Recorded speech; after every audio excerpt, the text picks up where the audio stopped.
This is the Batcave. I've never really shown anyone this spot Thanks for before. having us. Thanks for welcoming in. It's good to see you. Dude, thanks for coming all the way to my place. It's a pleasure. It's lovely to be here. It's my first time actually in this part of the Midwest. And being out here, I realized, like, wow, isolation plays such a big part in your creative spirit, right? Yeah, the isolation helps when creating something. I think that people would assume that the pressure of, making another record to follow, kind of something that was considered a big moment for us in our career, would be the pressure, when really it's the tiny comments that I think about. Like when someone, like a friend's mom says, I love your last record. I could just press play and listen to the whole thing as I worked out. Something tiny like that when I'm working on a song will all of a sudden, like, wait, can they work out to this? It's the tiny little comments about the music and the decisions made in it that if I let too much of that in, it can completely affect whether I turn left or right. Well, look, it's really great to be here, man, in your studio, in your space where this new album has been made. And I know that this is a particularly intense moment for us to catch up, because normally what happens is, I'd catch up and then it's like yourself after a few weeks of decompression, the album's done. Yeah. But I sort of snuck up on you and did this deliberately because when I heard the music, the idea of coming here and seeing you the day the album sort of got done, that seed was planted, because I realized that you had gone so deep in on the ideas, the concepts, and the entire complete thought of this album, and I wanted to get you at its most raw. And that's literally right now, right? I mean, right now, I'm pretty tired, and every moment away from a song is very valuable because of the fresh ears aspect of it. How was that break that you took? Necessary? It was very necessary. A lot of the last album cycle, there's a lot of traveling and. Well, you caught lightning in a bottle. I mean, you had to write it as you had to go. You had to go. Yeah, the schedule was very unpredictable. This is the next thing we needed to do to capitalize on the momentum. This time around, I'm looking forward to a little more structure. Like, we kind of know what to expect a little bit more, which is fantastic. And yet you find yourself, from what I've heard of this album, which is the whole thing thus far, is that you have chosen this opportunity to dive deeper. I love stories. I love being able to dive into a story and write from that perspective. A lot of my writing is obviously very personal and something I'm working through, but there's some of it that I, like to understand the people around me and try to dissect and analyze it. And I wanted to create a world that I could to go into and write from, and in that world I was I could control the exterior and what was kind of pushing down on me, and that control was very helpful in the creative process. Where in reality I can't really control that, how people perceive it or what pressures are being applied to what types of songs should be written, what type of record should be written, and how people feel about it. What decisions we should make, and what shows we should play, and whether or not we should do live TV, and all the stuff that I don't particularly enjoy. You lived that life, really lived inside that world as much as you probably could stomach on the last album, because Blurry Face was. It kind of makes sense, because I feel like you Trench, this is, as you said it before to some degree, is a geographical play. It's like you've created a world. Blurry Face was a character. Yeah. So you had to confront that. Mm-hmm. How did you feel at the end of that experience? Because I think fans will want to know. They loved the way that you announced your hiatus. It's always funny how you have to announce hiatuses these days, right? Which we never called it a hiatus, by the way. That's what we do. We just pick that term up. You guys picked that, didn't you? We have to just be like, we got to call it something. Yeah. Can't call it a holiday, right? Being a musician's a holiday. Doesn't hiatus kind of say that, like, Josh and I were sick of each other? Isn't that what that kind of means? Hiatus is always the step before a split. Yeah. It's like an intervention. Yeah, that's not what happened, but if that's what we're calling it, that's fine. Yeah. So what went wrong with you guys? Yeah. Couldn't see eye to eye on anything. You seem to have a great relationship, and I guess that even at the end of all that touring, I mean, you tell me how it all felt at the end of the Blurry Face campaign with Heathens thrown on top. Yeah. After I wrote Blurry Face, we released it, we started touring it a bunch. There was something sometimes it's hard to start creating. It's kind of like a muscle you have to work out. Well, when the Heathens things came up, I kind of took that as an exercise. Like, let me just get something going. Give me a reason to write right now, because I have a lot to say, but I just can't.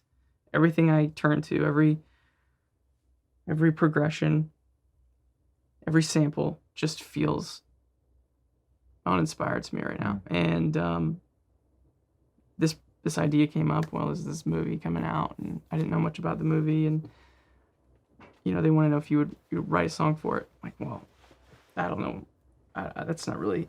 I've never done anything like that before. And then they showed me a few scenes, and they said, well, we want you to do either like a shoot 'em up Will Smith like song or a twisted love song between the Joker and Harley Quinn. And neither of those things struck me as, I was like, I'm just going to write a song that I feel like is probably going to be for the next record, or at least be for our fans, with my own twist on if I were meeting with those villains and I was bringing someone along, like bring your friend to work day. Well, what kind of conversation would I have in the car before I got him there? In a sense, if this song were to kind of, well, we kind of got shoved into the mainstream. And I felt like I always wanted to explain to the mainstream audience, like, about our fans and who we really are, and try to bring them along and kind of go, listen, this is what you should expect. Tread lightly. But we're powerful, and these kids have something to say, and they're worth listening to. And so that song kind of became something that I wanted to write to explain our dynamic with our fans, and thinking that it would in no way fall in line with the movie, and then it did, and then it just kind of took off from there. And so it was a good exercise to get things flowing again. Did it? After that, did you feel inspired? Yeah. Started writing more. Yeah. A lot of ideas. Strange hit. Yeah, no, the chorus was initially, the chorus melody was the verse melody, because I just didn't feel like it was moving around the changes like it should. And I remember I showed Josh and a couple other guys on the road when I was just demoing it on my laptop, and all I had was the verse and like just the beat and the vibe. And I was like, I gotta find a chorus. And a few minutes after I'd showed them, we're getting ready for the show, and I hear someone, I still don't know who it was. It was one of the 4 or 5 guys that I was kind of just showing stuff to. They whistled the melody of what I thought was the verse down the hall as I was getting ready. And that's when I was like, that's the chorus. So how do we get to Trench, Tyler? How do you go from a character-based concept into something which is an entire world, which requires so much more fleshing out and so much more color, and the videos require so much more commitment and everything else? Yeah, well,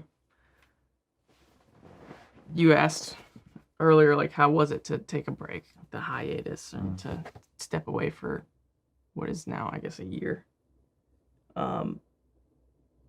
Honestly, the moment our last show, which was here in Columbus, it's like our final show of the entire cycle, I went home and I started coming up with this world, and it started to consume me, is all I could think about. I know every aspect of this world. Like, I know what the weather's like in this world, and I wanted to go there and write from that place. And this studio then kind of became, in a sense, my version of it. And I really wanted to dive deeper into the narrative of who Blurryface is, not just to me, but who he's become. It's always probably very true, but it seems a little cliche to say, we wouldn't be here without our fans, and this is about our fans, and it wouldn't be without them. But I don't think they know how much they've written the narrative, and how much of a back and forth we've been having without them really even being fully aware. this record is, I mean, they really did help write it. This thing wouldn't be breathing without them, and they helped create this world as well. How do you absorb that influence? Because you can see it when you're on a stage, and you can hear it when you have a chance to meet them and talk to them about it. And how do I hear them? yeah, like, are they taking? Yeah, it is the internet, man. Yeah. Yeah, I'm around. They're fleshing it out. They're taking Blurryface and they're I'm writing around. things about it, and they're adding to it and moving things around. And Yeah. I mean, that's just incredible. That's like creative collaboration in real time. Yeah, I mean, the character of Blurryface was this person to me that I was trying to confront. But then as the record cycle went on, and as I saw him kind of come to life through other people's perspective and our fans, the way that they viewed him, it drove me to like agree with them on how he's perceived. And how's he changed? How's it changed?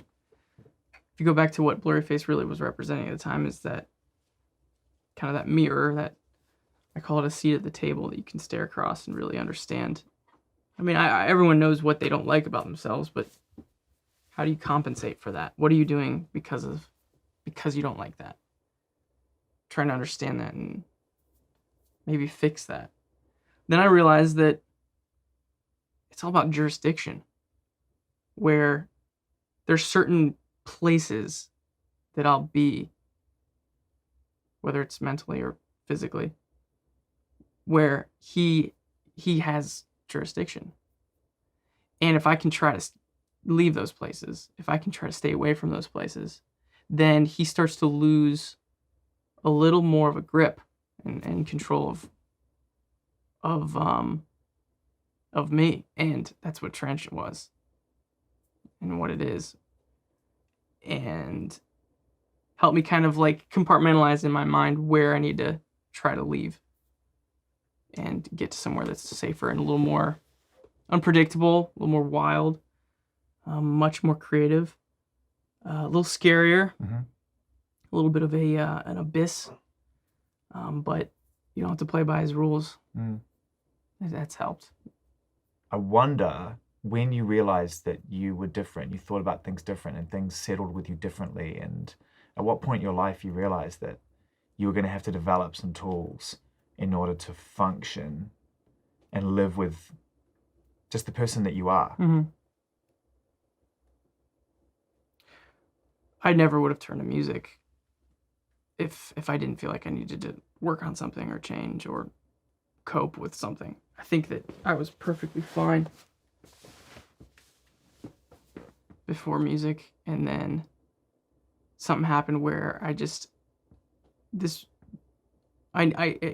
felt like a buildup of some sort, and I didn't know how to release that. I didn't know how to decompress that and to have an outlet for it. And I was forced to learn how to play the piano, at least the way I look at it. I grew up sharing a bedroom with my brother, and he would tell you, like, I mean, we both love music, but there was something that happened where I realized, okay, I can say anything I want now. And, you know, when I first showed my parents a song or two, I was really concerned that they were going to be really concerned. How'd your parents take it? Well, that's what was so surprising about it, was when I was concerned about, like, it felt like when I was writing a song and I would show someone, it was like, okay, now let's start the conversation.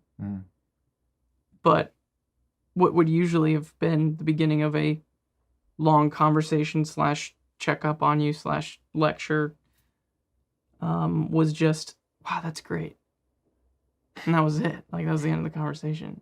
And that's why I was like, I can do this more. The relief. I don't have to, like, keep on talking about it afterwards.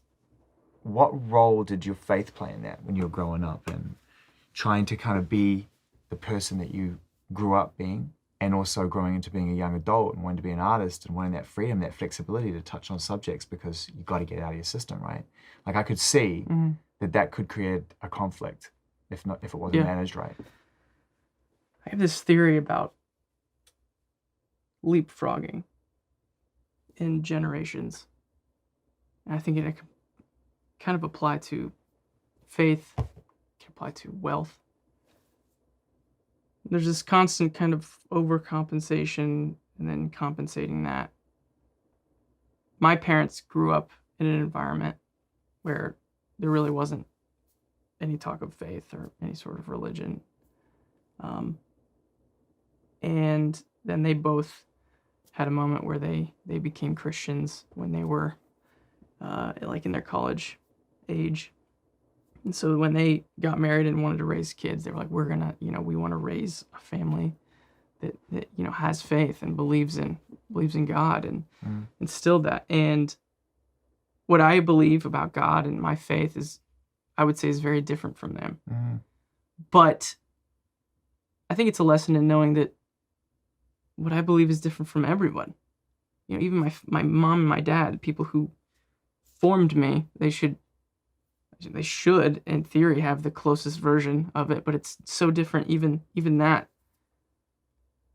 And I think it's actually made my faith stronger in the version that I believe and I hold on to. And this music I'm trying to create and trying to like answer those questions. I'm throwing those questions out that I felt like weren't supposed to be asked.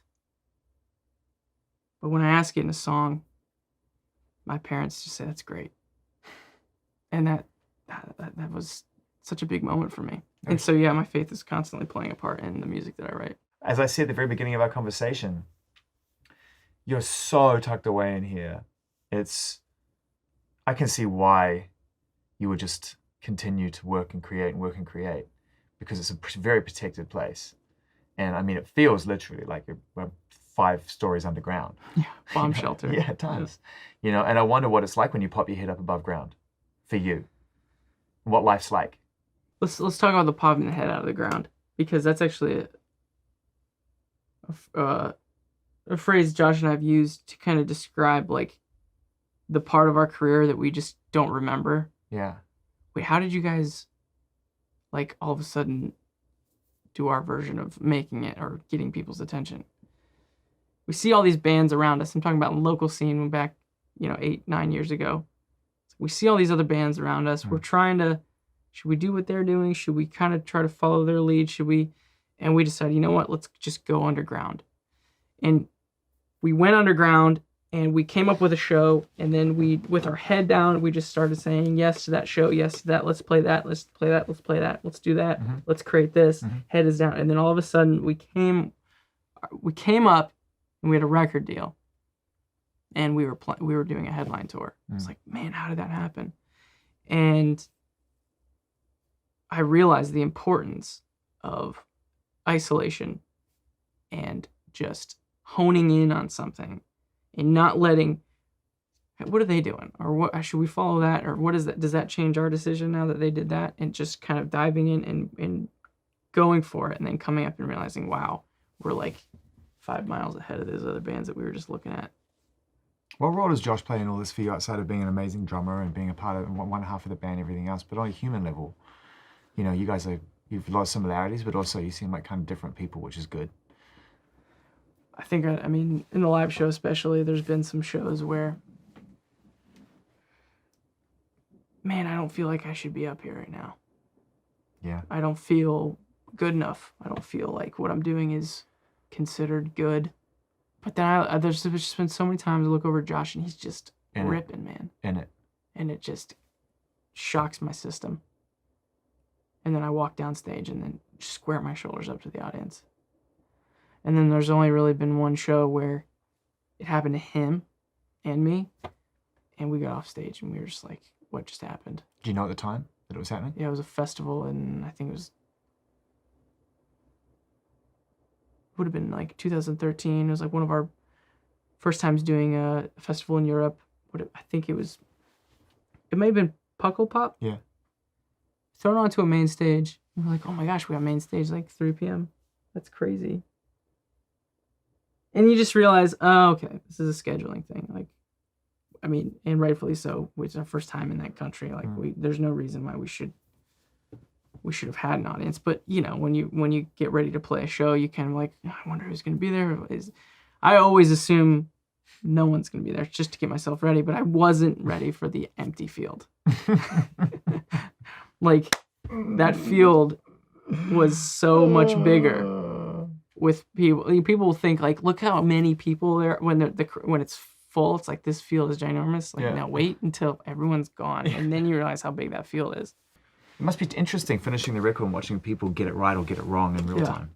Are you even reading what people are saying? They are also building the world. Like I said, we're very, not to come off as like being on that stalker level, but I do watch them. And I see how, and I don't watch everyone though. I watch the ones that really get it, really understand. So you have specific fans that you literally I mean, it's a group of them. I guess there's just this like outer layer noise that I just consider to be not relevant. But what is that fan that really understands and has tracked with me up until this point? How is this hitting them? And the story builds from there, man. We'll see if this works, by the way. You're pitting this idea of a concept, and the story is very thought out, and there's a bunch of time spent in between release, and I don't even know if this is gonna work in the day of streaming and getting a single out every chance you can. When you guys first came out, people didn't understand the depth of the subject matter and what you were really trying to say. They were focusing on the melodies and the music and the beats and the production and the live shows and all the things that make a surface impression. And over the course of all your albums now, we've found you going deeper and deeper and saying, look, you know, there are fundamental things I'm trying to fix here, or I'm trying to understand, you know. And now, more than ever, we're all trying to understand those things. And we're all having louder conversations about anxiety, depression, lack of self-worth. And we're speaking as one a lot more clearly about that, because I think that's pretty accepted. That's a good way of trying to demystify it. Do you know what I mean? We're getting that right. We're getting that right? This is moving in the right direction, for sure. It's something that you experience. I'm taking a punt on that, listening to your music. Yeah. The fact that we're now in a world where we're talking about it is something that I've been looking for a while. And I'm really glad that we're here. I'm proud of our culture in that way, for sure. It's suicide too. You know, we like to name like the depression and the anxiety. You're right. We're terrified of that word. Yeah, we gotta say that too. You know, and right. and it's finally we're talking about it. It's a thing. You know, my mom's a school teacher, and I talk with her all the time about the things that she looks out for and how it affects kind of that environment as its own microcosm of a culture. And it's important to talk about, and that it's real. And how real can it get for you? I've always been pretty good at compartmentalizing, and it's not because I had to cope with something or whatever. I think that I was maybe born with just being able to compartmentalize. And I think my music is like the only real true window into a compartment that that's about as comfortable as I like to get with diving into something that is still breathing, moving, shifting, adapting, becoming immune. And as much as the conversation about it is very good, there's something about the personal aspect of it that it is very good to make sure that it doesn't take life and doesn't gain traction and breathe oxygen. And so my music is me talking about it and is the window into it. But I don't think it's healthy for me to give you the keys to that house. The reason I reached for my phone was because I'm looking at the track listing, and I wanted to talk about We've talked about the first song. I want to talk about the last song. I want to talk about Leave the City. I want to talk about the restrained weight that's in that song and how you never quite reaches the crescendo and it always promises but doesn't quite get there. And at the end, it's like, I mean, you tell me what the last word on the album is. The last words. There's a isolated sentence. They know what I mean. Yeah. Um, They know what I mean. that song, not only is it inside of the narrative, but in that narrative, I know that I needed to leave somewhere and start this journey and this point in between two places that a lot of us can find ourselves in, whatever version of that fits into your life. We're always trying to dance in between those two places. How do we get there? And it's scary and you don't know what to expect and it's kind of hard to see. And but this record is about pushing through and starting that journey between those two places. Yeah, it feels started, and I would never in this record. I did not define what that where you're supposed to be is though. There's no name for it.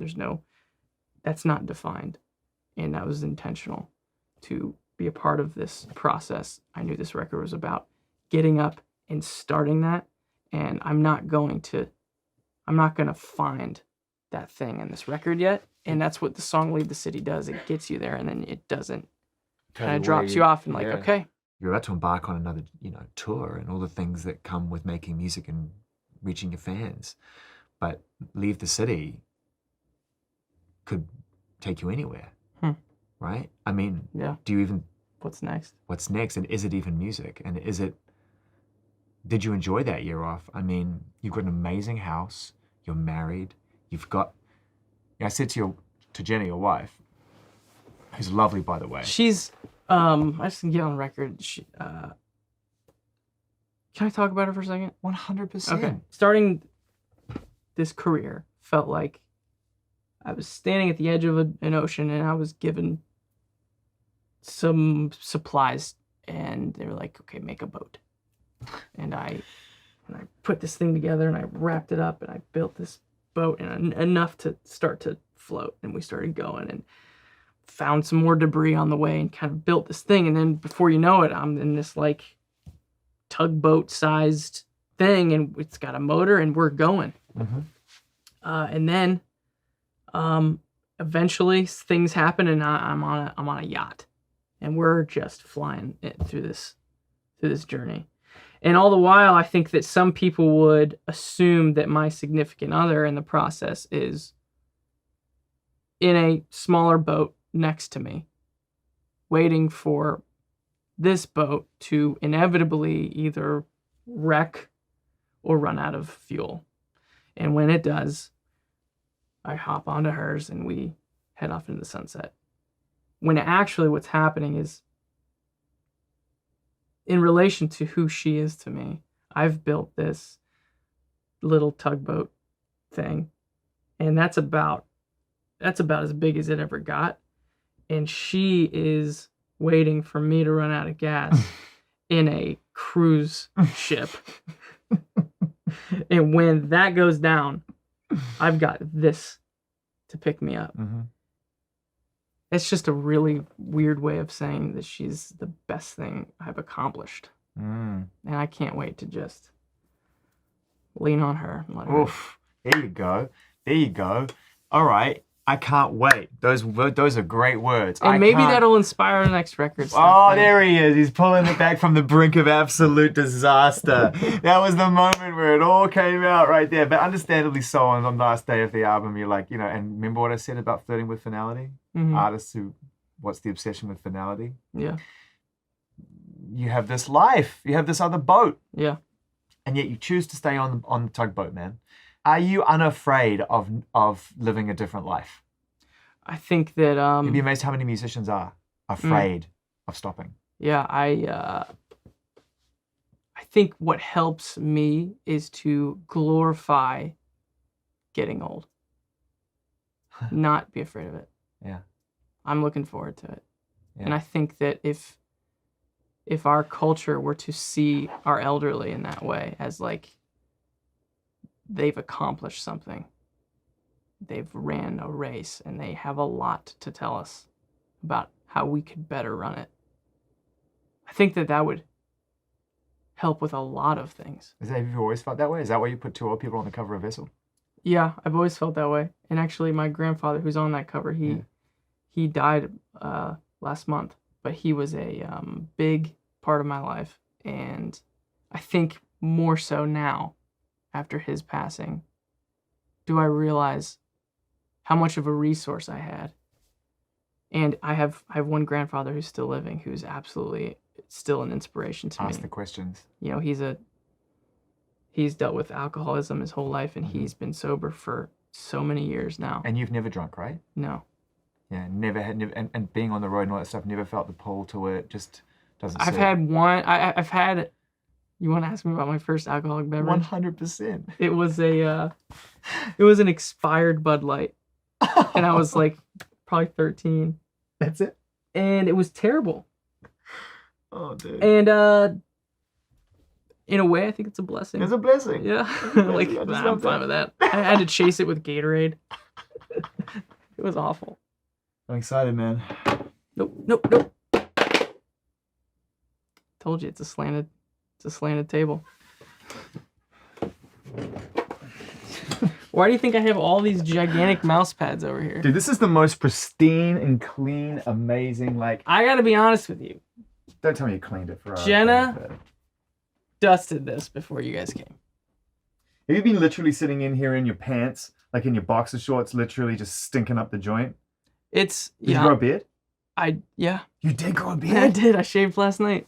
Get out of here! You had a beard. How deep did it go? It was terrible, man. How committed were you? It was so itchy, and I hated it. Was it long? It wasn't. It was stringy. It was like your first real beard? It was not like... It would have looked terrible. It was a shame. You got to culture a beard. You can't just grow one out and think that you're going to look like Rick Rubin. That takes like decades I know. of planning. There's so many more things I need to go through in my life before I can really puberty? get behind. Yeah, puberty's one of them. So many things you got to experience for the very first time. I had a beard. Trousers. At some point you have to put those on. Yeah. See how they feel.